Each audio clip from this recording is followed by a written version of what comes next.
Right now, on to the point. A father convicted of killing his 11-year-old son, missing in court. Thousands of people in our area go hungry every day. How they're getting help through outdoor fridges. There will probably be one shelf worth of food by tomorrow morning left. Like, it goes fast. And later in the show, the insurance crisis. People cannot afford to insure their homes. I think we all feel angry because you don't know what to do and you don't know where to turn.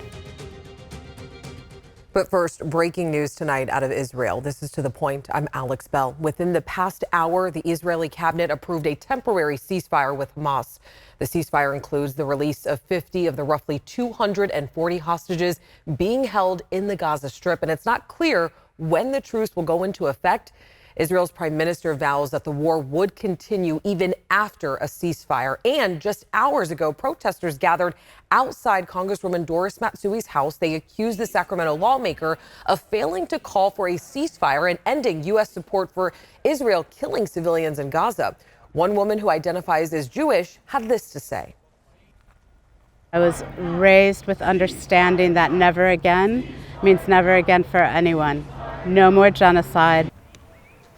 People at tonight's protest also say they have tried to contact Congresswoman Matsui at her office, but have been shut out. And we will continue to stay on top of the developments in the Middle East. You can find the latest right now on the ABC 10 app or on our website, abc10.com. Tonight, justice delayed for the family of an 11-year-old boy killed by his father. Jordan Piper was supposed to be sentenced in Placerville today, but he never appeared in court. Our Devin Truby shows us why. The father of Roman Lopez, Jordan Piper, is currently serving 15 years in federal prison in Oklahoma City. Today, he was scheduled to be sentenced via Zoom, but he never showed up. We all wanted closure for this day.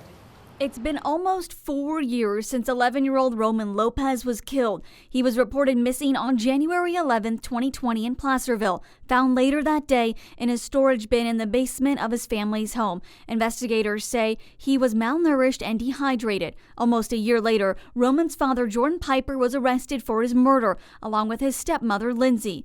Jordan Piper, who is currently serving time in federal prison in Oklahoma City for sexual exploitation of a minor, was scheduled to be sentenced via Zoom, but never showed up. I spoke with my client this morning.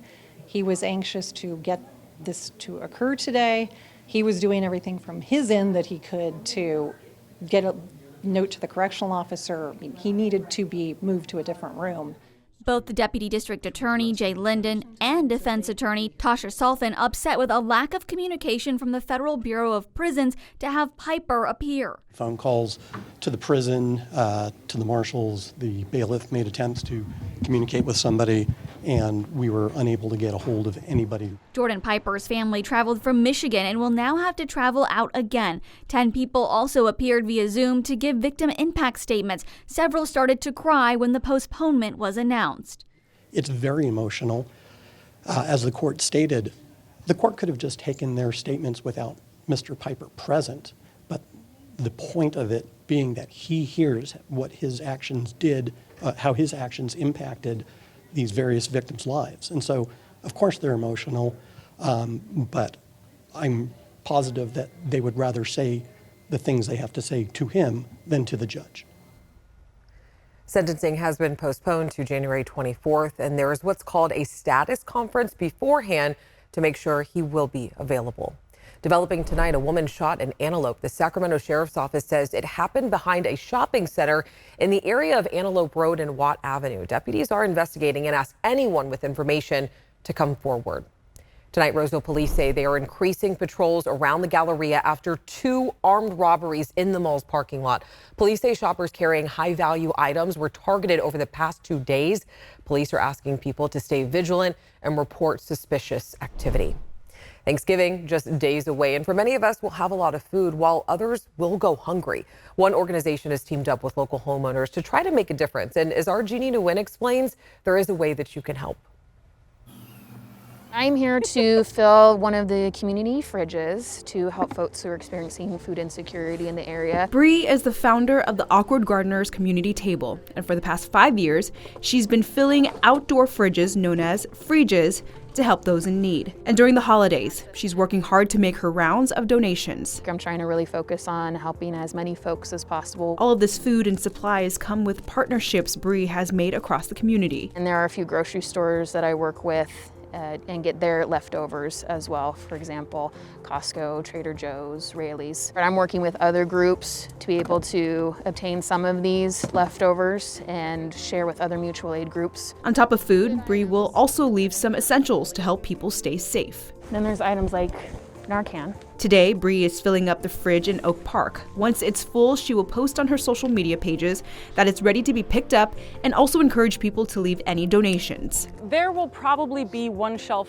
worth of food by tomorrow morning left. Like, it goes fast. Annette is an Oak Park homeowner providing this fridge for the community. She's had it in front of her home since September. Doesn't take long to realize that there's a huge need here and throughout the country. There's not that many necessarily easy, informal ways to help with that you can sort of do every day, and I figured that this would be something that's kind of passive. While it isn't comfortable for her to see just how needed this fridge is, Annette says she's grateful to be able to provide a service to those who need it most. It's hard to see that much need like come past your house all the time and realize that what you're doing is useful. And seeing how useful it is for so many people, especially during this holiday season, is the reason Bree will continue this for as long as she can. Well, anything I can do to help more folks make that special, I want to do that. I love stories like this. It's so good to see people doing good things in our community. Jeannie joining us now, of course, and there are multiple of these free, let me say it again, free community fridges. If people do want to find one, or they might need something, or they just want to donate, how can they do that? Well, Alex, Bree has a list of participating fridges on her social media pages. Now, that's where she will post when a fridge has been stocked for people to come grab what they need. We have posted all of that information on the fridges and where people can find them when they're stocked on our website at abc10.com. All right, Jeannie, thank you so much. We appreciate it. All right, and if you are looking for more ways to help, consider donating to ABC 10's Stand Against Hunger campaign. Now through December 17th, we are raising money for 7 local food banks to help feed people in need this holiday season. For a list of those participating food banks and how you can help, all you have to do, it's very simple. Just text the word hunger to 916-321-3310. Next, on To The Point, holiday travel crowds, what to expect at the airport. And we saw near freezing overnight lows in those mid-30s this morning. What temperatures are looking like for the rest of your Thanksgiving week? And later in the show, it's the crisis affecting both homeowners and renters alike, why insurance companies are pulling back from doing business in California, and the possible solutions.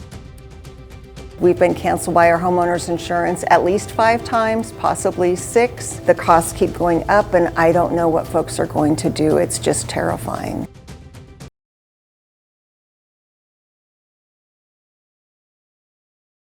The Thanksgiving travel rush is here. This is a look at SMF around lunchtime. The county anticipates more than 100,000 people to use the airport this Thanksgiving holiday, and nationwide, the TSA are preparing for record crowds, expecting to screen about 30 million travelers. And there is active weather that could delay flights in parts of the country. Carly's with me now. Carly, are we expecting any of that in our area, though? Fortunately, we're not seeing anything on the West Coast. We do have some chances to see some colder weather and those kinds of conditions pushing past Idaho and Wyoming as it moves closer toward Thanksgiving. But for us on the West Coast and in California, we're looking at pretty good conditions. We saw increasing cloud coverage today, now shifting toward the southeast, and some clearing skies to the northwest. That'll drop some of our temperatures tonight into the low 40s and even upper 30s out there, with current conditions dropping quickly as well. We saw daytime highs today around 64 degrees. We are now in those low 50s from Sacramento to Elk Grove, with 49 in Fairfield, 34 degrees already in Truckee, and sunny to mild temperatures for the next couple of days. But now strong winds are expected to approach Thursday and into Friday, with strong wind gusts reaching anywhere from 20 to 35 miles per hour. We will see a cooling trend starting this weekend. And hello, Mr. Turkey. Happy Thanksgiving. As you dress for your Thanksgiving, as we move into Wednesday and Thursday, mid to upper 60s out there. Pretty warm Thanksgiving day with sunshine, but cold overnight lows. As again, we are looking at those temperatures in the upper 30s and low 40s. As the clouds clear out, we'll see increasing cloud coverage Wednesday. Nice on Thursday for the valley, but take a look there. You have a very slight chance to maybe see a light dusting of snow. And if you see anything, it really is not going to add up. You're just looking at a pretty little fall and then it's gone. And that'll just be a 20 to 30% chance there. Otherwise, we'll see some nice conditions into Black Friday and into your weekend. Nice and sunny, but cold. Remember, the wind's kicking up. 20 to 30 mile per hour wind gusts expected into your Thursday and Friday. And then finally into those foothill spots tomorrow, mid to upper 60s with your 10-day forecast. Looking at a drop in temperatures for the weekend in the upper 50s and low 60s. Next, addressing the state's home insurance crisis and the possible solutions.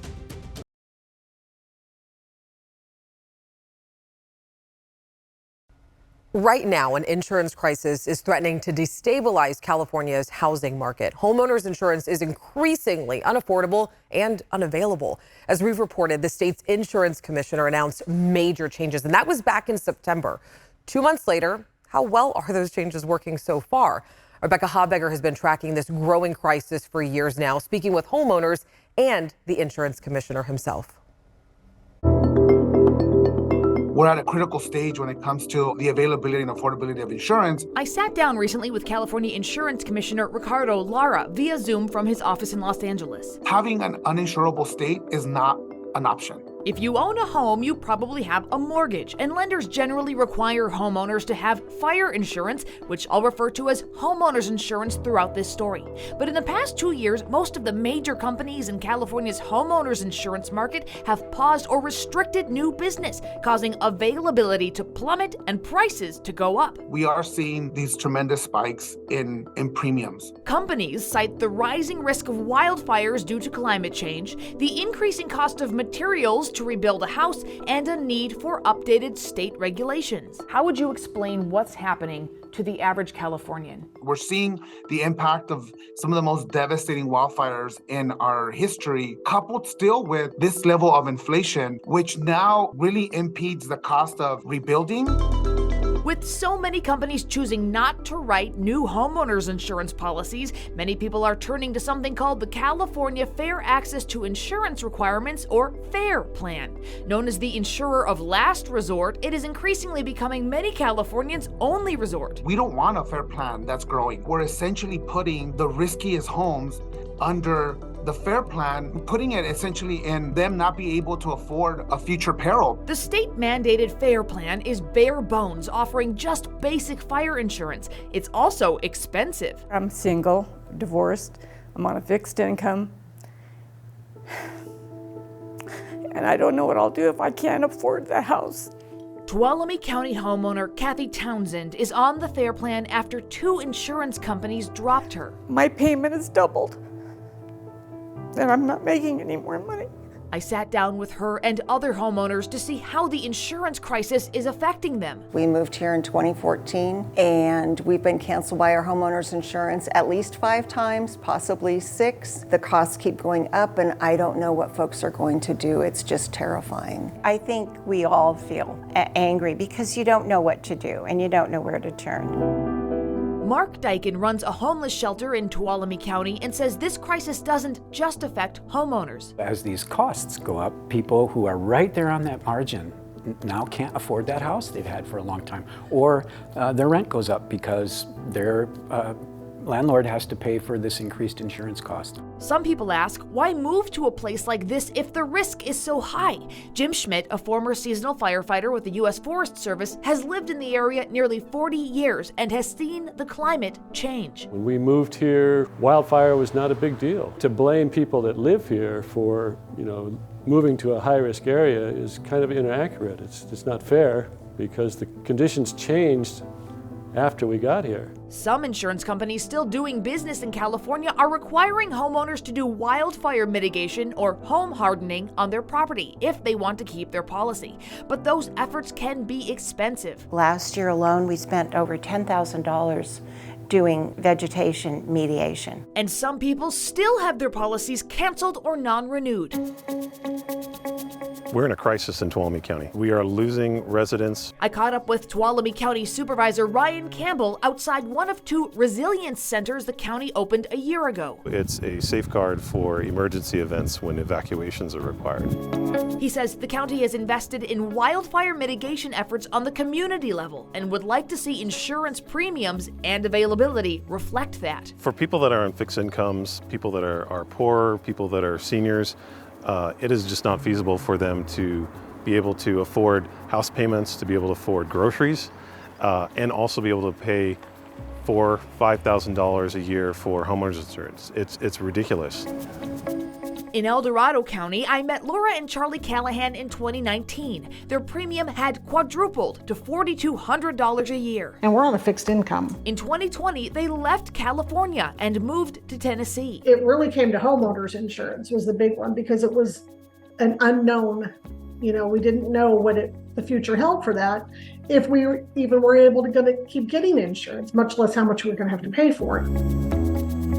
The growing crisis prompted Governor Gavin Newsom to issue an executive order urging the insurance commissioner to act quickly.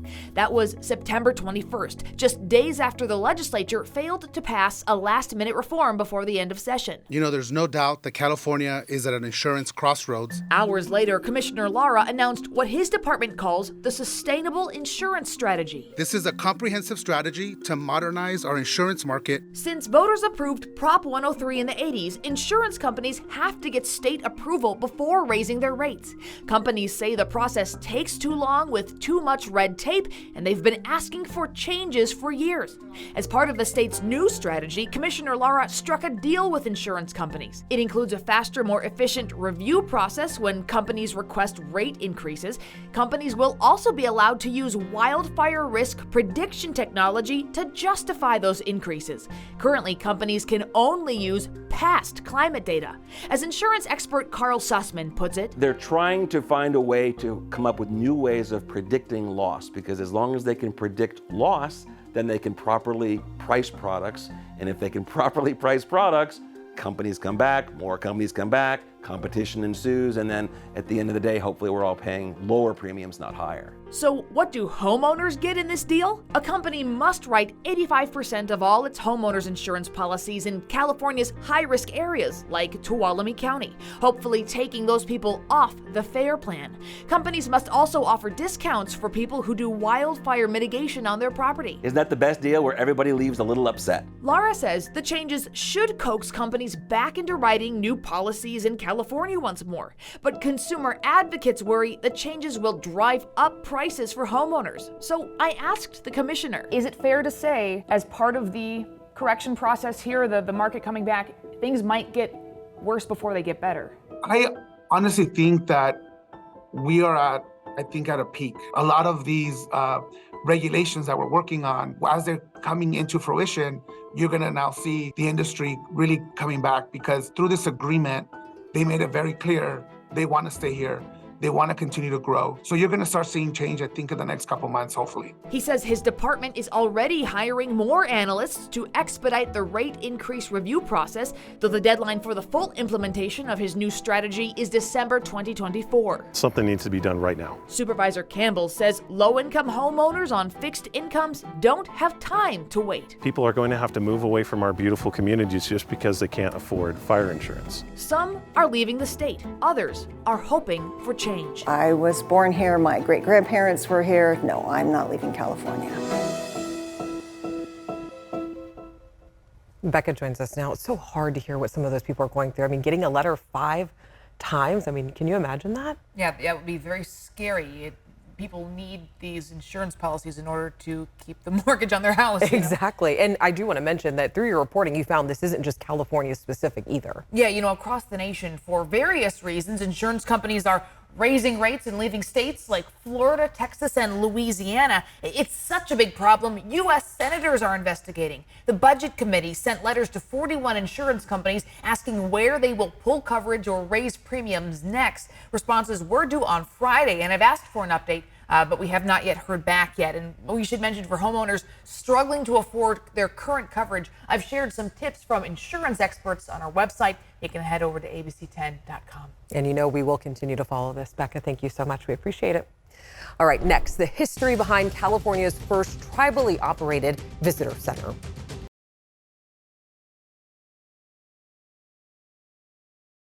Welcome back. November is Native American Heritage Month, and all month long we are sharing stories of Native American community right in Northern California. So tomorrow on To The Point, we head to Humboldt County's coast. It's home to Stone Lagoon State Park and California's first tribally operated visitor center. The state park was once a Yurok village, and the land was taken by early settlers and later turned into a vacation destination. Then in 2020, state parks gave the Yurok tribe full control over a visitor center and power to hire park staff. The hope for the tribe is that, we're here and we'll hopefully pass this knowledge down to future generations and can continue to grow. John Bartel is hitting the back roads to bring us the full story right here tomorrow on To The Point at 6:30. As always, we want to hear what's going on in your world, in your community. So make sure that you email me and the team at tothepoint@abc10.com. Have a great night. I'll see you tomorrow.